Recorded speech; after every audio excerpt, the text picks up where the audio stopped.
ফুটবলে তো সাফল্য আসছেই, গত বছর হকিটা হয়নি, এবছর আবার সেই সাফল্য। ভাই 22 বছর পর আমরা হকি শুরু করে প্রথম বছর হকি লিগ চ্যাম্পিয়ন, সেকেন্ড বছর রানার্স হয়েছিলাম, এবার আবার চ্যাম্পিয়ন। কালকে কোনো একজন ভদ্রলোক আমি দেখলাম কোনো একটি প্রোগ্রামে বলেছে আমরা ক্রিকেটে জিতছি, হকিতে জিতছি, খালি আইএসএলে পারছি না।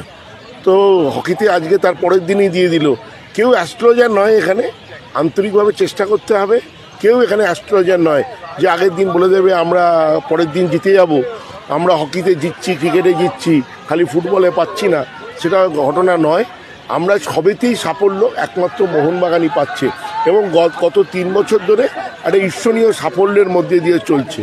আরও যদি দেখেন এই যে মোহনবাগান যারা ভালোবাসে, অ্যাকচুয়াল যারা ভালোবাসে, তারা অনেকেই আজকে মোহনবাগান মাঠে এখানে এসছে হকি টিমকে সাপোর্ট করতে। শুধু ফুটবলে আমরা দেখেছি অনেক তাবড় তাবড় লোকেরা যায়, হকি মাঠের থেকে তাদের কেন জানি আমি জানি না যে মোহনবাগানকে যদি আমি ভালোবাসি তাহলে তো আমি মোহনবাগানকে সব জায়গায় সমর্থন করব। তবে এই যে সমর্থক যারা আজকে এসছে তাদেরকে আমি আন্তরিকভাবে ধন্যবাদ জানাচ্ছি এবং সবাই আজকে আমি মনে করি আনন্দিত, কারণ এটা আবার সেই একটা কথা লোকে বলে, আমি বলি না যে যতবার ডারবি ততবার হারবি, এটা আমি বলি না, লোকে বলে।